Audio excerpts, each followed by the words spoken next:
السلام عليكم ورحمة الله وبركاته. الحمد لله وحده، والصلاة والسلام على من لا نبي بعده، أما بعد. أعوذ بالله السميع العليم من الشيطان الرجيم. بسم الله الرحمن الرحيم.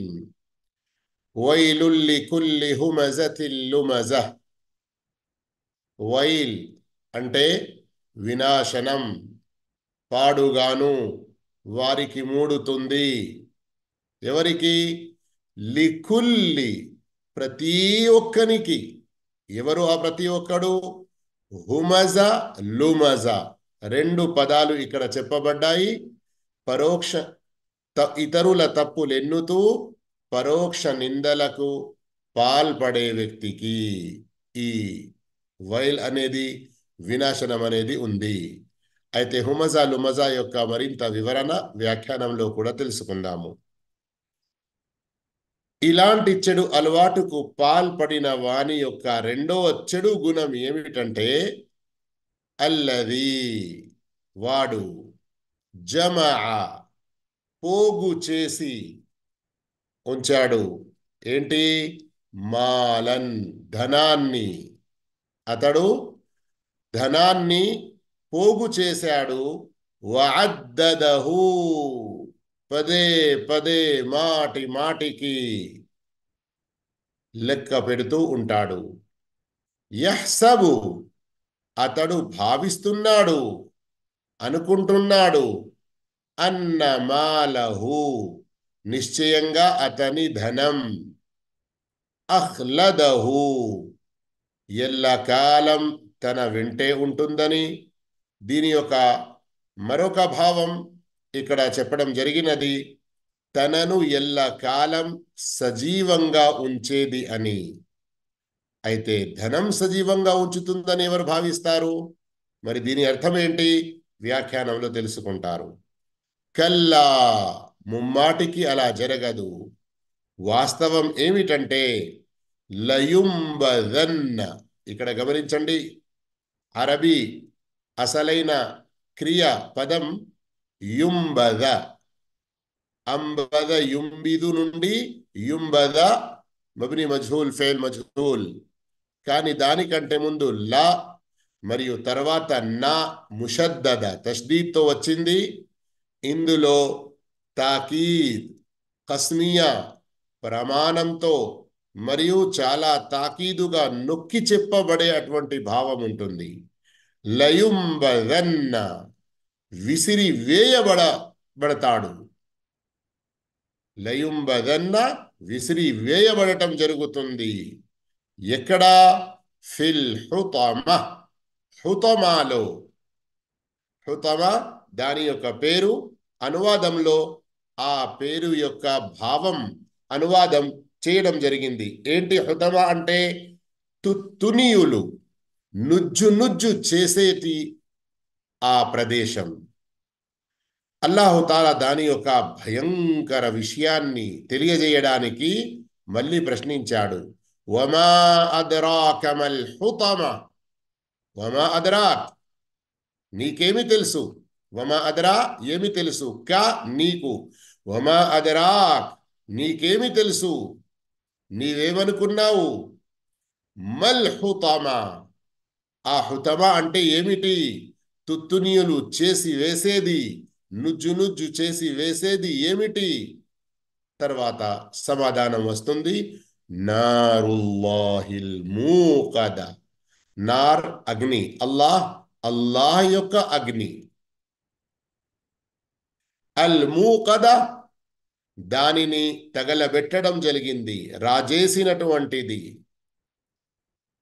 మీరు ఇండ్లల్లో ఏదైనా వంట చేయాలనుకుంటే ఎలాగైతే చిన్నగా అగ్గిపెట్టెతో మంట మొదలు పెడతారు, ఎప్పుడైతే ఎండిన చిన్న కర్రలు కాలుతాయో తర్వాత పెద్ద కట్టెలు పెట్టి ఏం చేస్తారు? అగ్నిని రాజేస్తారు. దాని యొక్క మంటను పెంచే ప్రయత్నం చేస్తారు. ఎందుకు?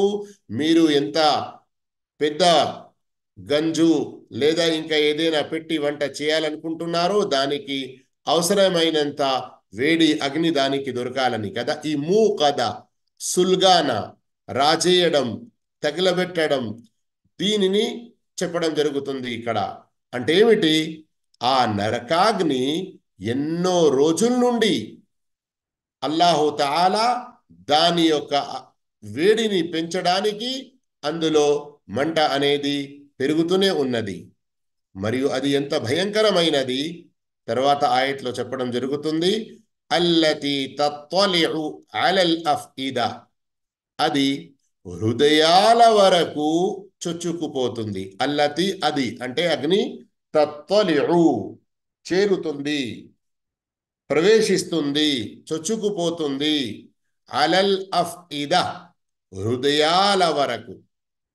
ఇది మన పై భాగంలో కనబడేది కాదు కదా, హృదయం లోపల ఉండేది. అయితే అక్కడి వరకు కూడా ఈ అగ్ని చేరుతుంది, అంత భయంకరంగా ఉంటుంది. ఇన్నహా, నిశ్చయంగా అది, అలైహిం, వారిపై, ముసద, మూసివేయబడి ఉంటుంది. ఆ అగ్ని వారిపై అన్ని వైపుల నుండి మూసివేయబడుతుంది. ఫీ అమదిం ముమద్దద, వారు పొడవాటి స్తంభాల అగ్ని కీలల మధ్య చిక్కుకొని ఉంటారు. ఫీ అమద్, ఫీ అంటే దానిలో అని భావం, అమద్ అంటే పెద్ద పెద్ద పిల్లర్లు, స్తంభాలు, ముమద్దద వాటి యొక్క పొడవును, అవి ఎంత పెద్దవి అన్నవి చెప్పడానికి ముమద్దద అన్న పదం వచ్చింది. అమద్ స్తంభాలు, ముమద్దద పొడవాటి, పొడవాటి స్తంభాల మధ్య ఆ నరకవాసులు చిక్కుకొని ఉంటారు. సోదర మహాశయులారా, సోదరిమణులారా, ఈనాటి మన తఫ్సీర్ క్లాస్లో సూరతుల్ హమజా సూర నంబర్ 104 నిర్ణయమైనది. క్రమంలో ఇదే మన సూర. ఇందులో మన సమాజ పరిస్థితి, పరలోకం పట్ల భయం ఎంతగా ఉండాలో చెప్పడం జరుగుతుంది. అయితే రండి, కొన్ని ముఖ్య విషయాలు, మనకు ఉన్నటువంటి బోధనలు ఈ సూరా ద్వారా ఏమిటో గ్రహించే ప్రయత్నం చేస్తాము. వ్యాఖ్యానం ప్రారంభించేకి ముందు ప్రతి ఒక్కరితో ప్రత్యేక మనవి, ఒక్కొక్కరితో పేరు పేరున ఈ సూర వ్యాఖ్యానాన్ని శ్రద్ధగా వినండి. ఎందుకంటే సర్వసామాన్యంగా వందలో కాదు, వెయ్యిల్లో కాదు, బహుశా లక్షలో ఎవరైనా ఒకరు ఇందులో చెప్పబడిన చెడు గుణాలకు దూరంగా ఉన్నారు కావచ్చు అని చెప్పవచ్చు. మనం అంతటి చాలా బాధాకరమైన పరిస్థితి మన ఈనాటి సమాజంలో ప్రతి ఒక్కరిది ఉంది. కనీసం ఈ సూర చదివిన తర్వాత అల్లాహు తాలా దీని ద్వారా నాకు, మీకు, మనలోని ఈ చెడు గుణాలను మార్చుకొని ఉత్తమ గుణాలను అవలంబించి వినాశనానికి గురిచేసే ఈ చెడు విషయాలను మనం త్యజిస్తాము, వదులుకుందాము. అల్లా దీనికి సన్మార్గం, సద్భాగ్యం మనకు ప్రసాదించుగాక. సోదర మహాశివులారా, వాస్తవానికి చూడడానికి ప్రవక్త మహానీయ ముహమ్మద్ సల్లల్లాహు అలైహి వసల్లం తమ సహాబాలకు శిక్షణ ఇస్తూ, ధర్మం నేర్పుతూ ఏ జీవితం గడుపుతున్నారో, ఆ సమయంలో అవిశ్వాసులు ప్రవక్త పట్ల, ప్రవక్తపై ఇస్లాం తీసుకొచ్చిన విశ్వసించిన వారి పట్ల ఎలా ప్రవర్తించేవారో దానికి గాను వారికి ఏ శిక్ష ఉందో ఈ సూరాలో తెలుపబడింది. అర్థమైందా? అంటే అవిశ్వాసుల వైపు నుండి విశ్వాసులకు ఏ బాధ కలిగేదో దాని ప్రస్తావన, అలాంటి అవిశ్వాసులకు హెచ్చరిక ఉన్నది. కానీ దురదృష్టవశాత్తు ఈ రోజుల్లో మనం ముస్లింలం అని అనుకునే అనేక మందిలో ఈ దుర్గుణాలున్నాయి. అల్లాహు తాలా మొదటి ఆయతులోనే 2 దుర్గుణాలను ఇక్కడ తెలిపాడు. కానీ వాస్తవానికి 2 పదాలు అల్లా చెప్పాడు, అందులో ఎన్నో దుర్గుణాల ప్రస్తావన వచ్చేసింది. హుమజ, లుమజ. దీని అసలైన భావం మీకు అర్థం కావాలంటే నేను ఇప్పుడు చెప్పే కొన్ని విషయాలు శ్రద్ధ వహించండి. ఎవరినైనా చెయ్యి యొక్క సైగలతో గాని, కళ్ళ సైగలతో గాని, పెదవులతో, నాలుకతో, ముక్కు విరిచి ఒకరిని మనం కించపరిచే, అవహేళన చేసే, అతని యొక్క చెడును ప్రస్తావించడానికి ఏదైతే చేస్తామో చేష్టలు, దానిని హుమజా అని, మరియు నోటితో ముందు గాని వెనక గాని ఒకరిని కించపరుస్తూ, అవమానపరుస్తూ, బదనాం చేస్తూ ఏ పలుకులు పలుకుతామో దానిని లుమజా అని అంటారు. అర్థమైందా? హుమజా మరియు లుమజాలో వాచ, కర్మ రెండు రకాలుగా ఒకరిని అవమానపరచడం, కించపరచడం, అతని చెడును ప్రస్తావించడం, మంచి వాళ్ళను చెడ్డవాళ్ళుగా చిత్రీకరించడం, మన యొక్క మాటతో గాని చేష్టతో గాని, అది వారి ముందు అయినా వారి వెనక అయినా, దీనినంటారు హుమజా మరియు లుమజా. అర్థమైందా? ఇక చూడండి, నిజంగా మీరే చెప్పండి, సమాజంలో ఈ చెడు గుణం ఎంత ప్రబలి ఉన్నది. పొద్దున నిద్ర లేచినప్పటి నుండి మొదలుకొని మళ్ళీ పడకపై వెళ్ళే వరకు ఎంతమంది గురించి వాడ ఎవరైనా అట్నుంచిపోతాడు. ఒకరి గురించి గీబత్, చుగులి, పరోక్ష నింద, చాడీలు, ఇంకా ఒకరి యొక్క లోపాలు ఎన్నడం, ఒకరిని ఏదైనా అవమానపరచడానికి సైగలు చేయడం, ఇలాంటి ఎన్ని పనులు జరుగుతూ ఉన్నాయి. ఇవన్నీ అవిశ్వాసులు సహాబాల గురించి చెప్పేవారు. మరియు ఖురాన్లో మీరు గనక శ్రద్ధగా చదివితే మీకు ఎన్నో ఆయతులు ఈ భావంలో తెలుస్తాయి. గత జాతుల్లో కూడా ప్రవక్తను విశ్వసించిన వాళ్లను చిన్న చూపుతో చూసి వారిని ఎగతాళి చేసి అవిశ్వాసులు ఇలాగే ప్రవర్తించేవారు. సూరత్ హూద్ గనక మీరు చదివితే ఇతడా నౌజుబిల్లా అస్తగ్ఫిరుల్లా ప్రవక్త గురించి అంటున్నారు, మాలాంటి మనిషి, ఇక అతనితో ఉన్న వాళ్ళ అరావిలునా నౌజుబిల్లా అస్తగ్ఫిరుల్లా, మాలో అత్యంత నీచులు, బాదియర్ రాయి, వారికి ఏమైనా బుద్ధిగానాలు ఉన్నాయా? విశ్వసించిన వారిని ఈ విధంగా కించపరిచేవారు. సూరత్ తౌబా చదివారంటే ప్రవక్త సల్లల్లాహు అలైహి వసల్లం వారి కాలంలో మునాఫికుల ఈ దుర్గుణం, అల్లదీన యల్మిజూనల్ ముత్తవ్విఈన, యల్మిజూన్ లుమజా నుండి వచ్చినది. ఏంటి?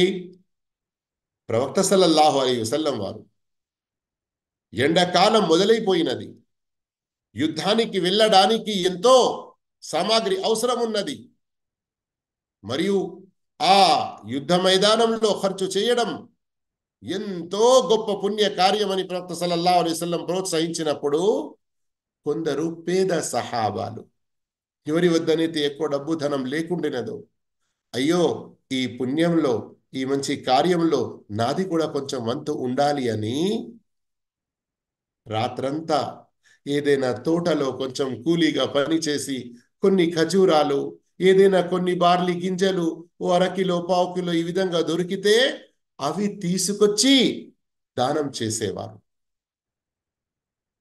అటు మునాఫికులు, కపట విశ్వాసులు యల్మిజూనల్ ముత్తవ్విఈన్, స్వచ్ఛందంగా శ్రమపడి ఉన్నదానిలో వారు ఏదైతే అల్లా ముందు తీసుకొచ్చి పెడుతున్నారో, ప్రవక్త సల్లల్లాహు అలైహి వసల్లం ముందు తీసుకొచ్చి పెడుతున్నారో అల్లా ప్రసన్నత పొందడానికి, వారిని వీరు కించపరుస్తున్నారు.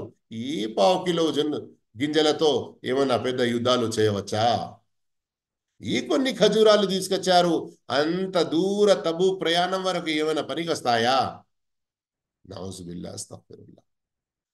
ఈ విధంగా మరియు సూరత్ అల్ కలం చదివారంటే మీరు హమ్మాజిం మషాఇం బినమీం అని అల్లాహు తాలా హుమజా నుండి వచ్చినటువంటి పదం హమ్మాజ్ అని పేర్కొన్నాడు.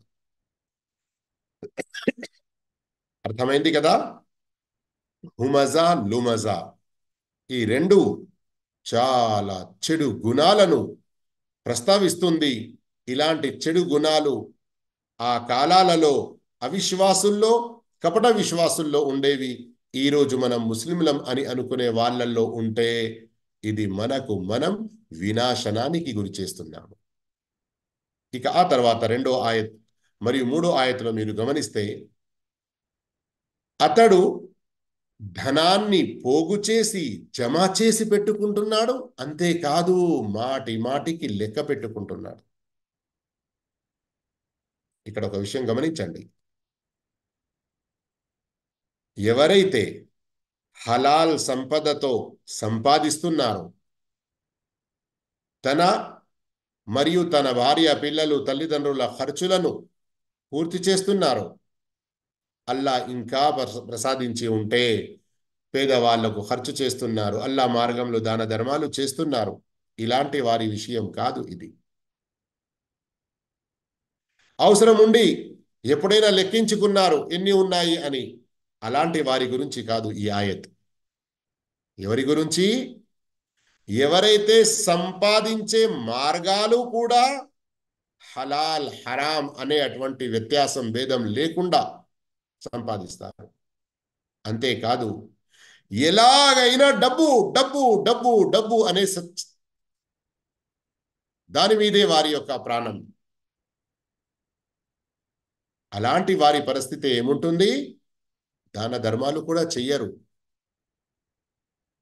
కొంతసేపటికి వారికి భయం, అయ్యో ఇంత పెట్టింటి నేను, అందులో ఏమైనా తక్కువైందా, అయ్యో ఏమైనా ఎక్కడైనా జారిపడ్డావేమో, ఈ విధంగా భయంతో మాటి మాటికి పోయి బీరువాలో చూసుకోవడం, మొబైల్ ఓపెన్ చేసి అకౌంట్లో ఏదైనా చెక్ చేసుకోవడం, జేబులలో ఉండేది ఉంటే అయ్యో అప్పుడు పెట్టింటిని కదా, అన్ని ఉన్నాయా లేవా, ఏమైనా తక్కువైనాయా.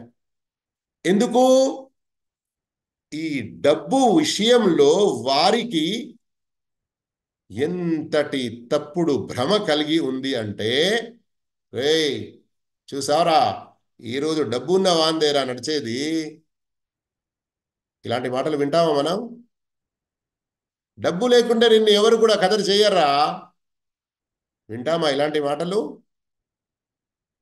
అయితే సమాజంలో ఒక పేరు ప్రతిష్ట పొందడానికి, ఇతరులపై గర్వంగా అహంకారంగా మెదలడానికి, డబ్బు లేని వారిని చిన్న చూపుతో చూడడమే కాదు, హీనంగా వారితో ప్రవర్తించే ఇలాంటి చెడు గుణాలు ఇతనిలో ఈ ప్రపంచ వ్యామోహం, డబ్బు వ్యామోహం వల్ల ఏదైతే కలిగిందో అలాంటి వారి పరిస్థితి ఇది. అందుకే తర్వాత ఏం చెప్పడం జరిగింది? ఇలాంటి వారు ఏం భావిస్తారు? ఈరోజు డబ్బు ఉంటేనే నన్ను ఎవరైనా అడిగేది, నా చుట్టుపక్కన నలుగురు జమ అయ్యేది, నాకు గ్యాంగ్ కావాలంటే నా వద్ద ఒక బ్యాంక్ బ్యాలెన్స్ ఉండాలి. ఇలా విర్రవీగుతూ జీవితం గడిపే వాళ్ళ గురించి చెప్పడం జరుగుతుంది. యహ్సబు అన్న మాలహు అఖ్లాదా, అతడు అనుకుంటున్నాడు ఈ డబ్బు అనేది, ఈ ధనం అనేది అతన్ని సజీవంగా కలకాలం ఉంచుతుందని. లేదంటే ప్రతి మనిషికి తెలుసు మనం చనిపోతాము, సంపాదించిందంతా ఇక్కడే వదిలిపోతాము. కానీ ఇలా అతడు అనుకుంటున్నాడు అని ఎలా ఎందుకంటున్నాడు? ఎందుకంటే ఎవరికైతే నిజంగానే గట్టి నమ్మకం ఉంటుందో, నేను ఏం సంపాదించినా అది నా తోడుగా నా సమాధిలో వచ్చేది కాదు అని, అలాంటి వ్యక్తి దానిని అల్లా మార్గంలో కూడా ఖర్చు పెడతాడు. గర్వంతో అహంకారంతో మెదలడు, మరియు లేని వాళ్లను చిన్న చూపుతో చూస్తూ కించపరచడు. అల్లాహు అక్బర్, అల్లా హిదాయత్ ఇవ్వుగాక. ఈ రోజుల్లో కొందరిని చూస్తాము, ఎవరైనా చినిగిన చెప్పులు, కుట్లు వేసుకున్న చెప్పులు తొడిగి నడుస్తున్నాడంటే ఎంత గతి లేనోడో వాడు చూడు. ఈ రోజుల్లో ఎవడైనా బీదవాడంటూ ఉన్నాడా? వాడు ఎట్లున్నాడు? ఇలాంటి గర్వహంకార పదాలు అతని నోటితో వెళ్తాయి. సోదర మహాశయులారా, ఇవి చాలా చెడు గుణాలు. వీటి వల్ల మనిషి హిదాయత్ వైపునకు, సన్మార్గం వైపునకు రావడం చాలా కష్టంగా ఉంటుంది. డబ్బు ద్వారా ఇలాంటి చెడు గుణాలు ఇతనిలో ఎందుకు వస్తున్నాయి? ఎందుకంటే డబ్బు వాస్తవానికి మన అసలైన జీవితానికి ఒక సబబు, ఒక సహాయం లాంటిది అంతే. కానీ ఇలాంటి దుర్మార్గులు డబ్బునే అసలు ధ్యేయంగా భావించి పూర్తి జీవితాన్ని దాన్ని కూడబెట్టడానికే తమ జీవితాన్ని వెచ్చిస్తారు. అర్థమైందా? మన జీవితం యొక్క అసలు ఉద్దేశానికి కొంత సపోర్ట్ చేస్తుంది డబ్బు. వాస్తవం. అసలు ఉద్దేశం మనం పూర్తి చేయాలి. అల్లా ఆదేశ ప్రకారం జీవితం గడుపుతూ అతని ఆరాధనలో ఉండాలి. ఇతరుల హక్కులను నెరవేర్చాలి. మనలో ప్రతి మనిషి, అతనికి రెండు సంబంధాలు ఉన్నాయి కదా. ఒకటి, మనల్ని పుట్టించిన వానితో మన సంబంధం, ఆ హక్కులు నెరవేర్చాలి. హుకూకుల్లా, అల్లా యొక్క హక్కులు. మరియు మనలాంటి తోటి మనుషులు, వారిలో ఎవరు ఎంత దగ్గర బంధువులు అవుతారో అంతే ఎక్కువ వారి హక్కు ఉంటుంది. అలా వారితో మనం ఉత్తమ రీతిలో మసలుకోవాలి, మెలగాలి. ఇలా కాకుండా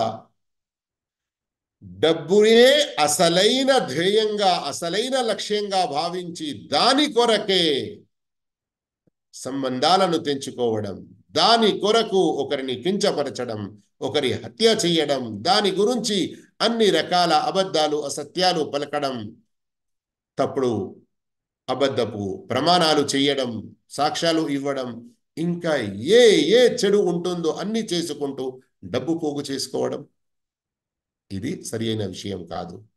ఇక ఎవరిలోనైతే ప్రజల పట్ల ఈ విధంగా కించపరచడం, వారి తప్పులు ఎన్నడం, మరియు డబ్బు విషయంలో ఈ విధంగా ప్రవర్తన ఉంటుందో అలాంటి వారిని, వారి యొక్క డబ్బును పోరాపో అని పారివేయడం, విసిరివేయడం, అని వారిని ధూత్కరించి నరకంలో వేయడం జరుగుతుంది.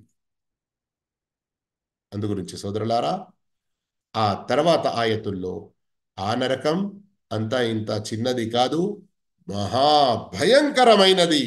అందుగురించి అల్లాహు తాలా దాని భయంకర విషయం మనకు తెలియడానికి వమా అద్రాకమల్ హుతమ అని ప్రశ్నించాడు. హుతమ అన్న పదం ఇక్కడ ఉంది, మరియు దీని నుండి వచ్చినదే సూరతు నమల్లో మీకు కనబడుతుంది. లా యహ్తిమన్నకుం సులైమాను వజునూదు. చీమ చెప్పింది అప్పుడు, ఓ చీమల్లారా, వెంటనే మీరు మీ యొక్క ఇండ్లల్లోకి వెళ్ళిపోండి. సులేమాన్ అతని యొక్క సైన్యం వస్తుంది. వారి యొక్క కాళ్ళ కిందికి మీరు వచ్చారు అంటే మీకు చాలా నష్టం జరుగుతుంది అని, మీరందరూ కూడా నశించిపోతారు అని, తొక్కి మిమ్మల్ని నుజ్జునుజ్జు చేసి వేయడం జరుగుతుంది అని. అయితే ఇక్కడ అల్లాహు తాలా ఆ నరకం గురించి ప్రస్తావిస్తూ ఏమంటున్నాడో కొన్ని విషయాలు గమనించండి. ఆయత్ నంబర్ 6, 7, ఆ తర్వాత ఆయతులు. అది అల్లాహు తాలా రాజేసినటువంటి అగ్ని. ఇక్కడ గమనించాల్సిన విషయం, నారుల్లా, అగ్నిని అల్లా వైపునకు ముదాఫిలి అని అంటారు కదా. బైతుల్లాహ్, నాకతుల్లాహ్, ఈ విధంగా ఇక్కడ నారుల్లా అని చెప్పడం జరిగింది.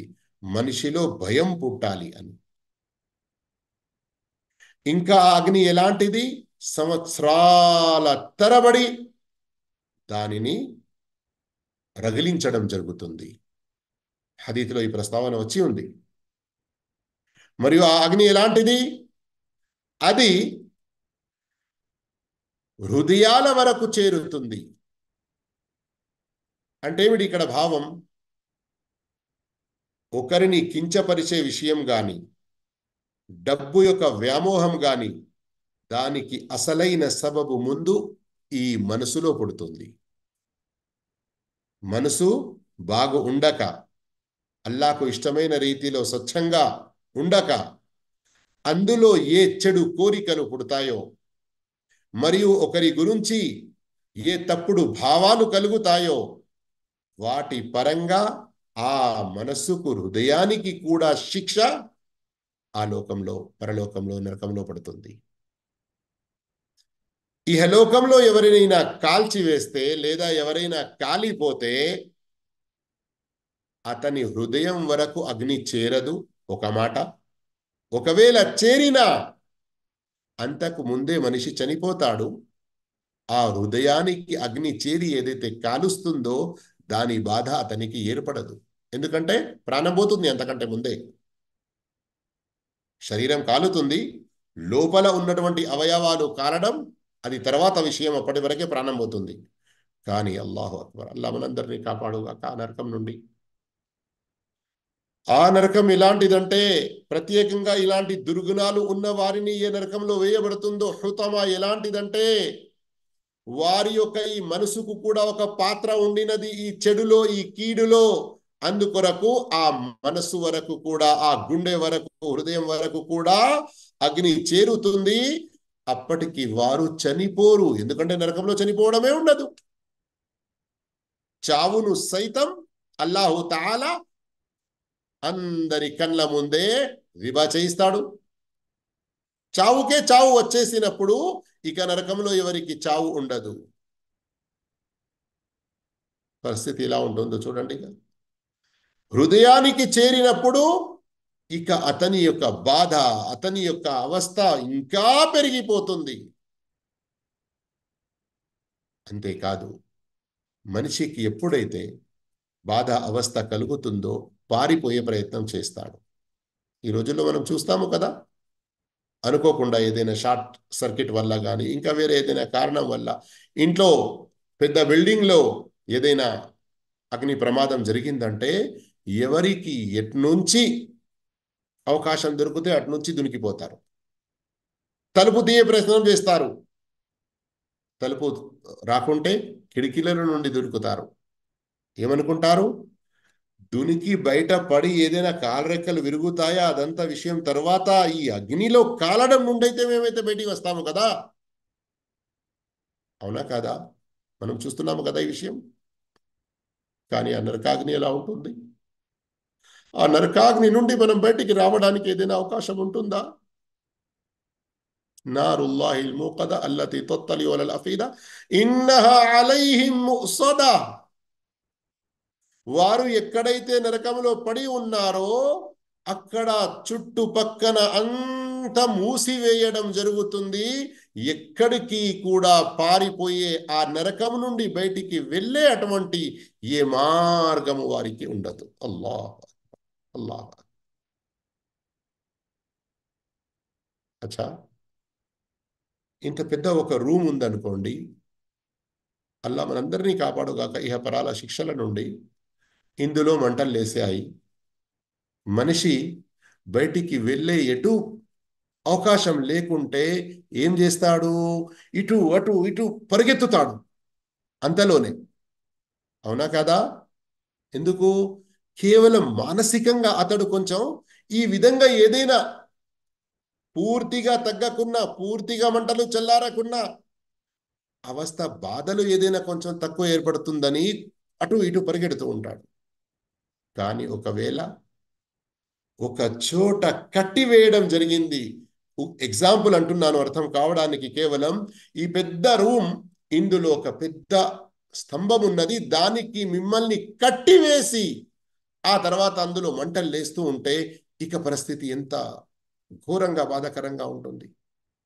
ఆ తర్వాత ఆయతలో చదవండి, ఫీ అమదిన్ ముమద్దద, చాలా పొడవైన స్తంభాలు ఉంటాయి.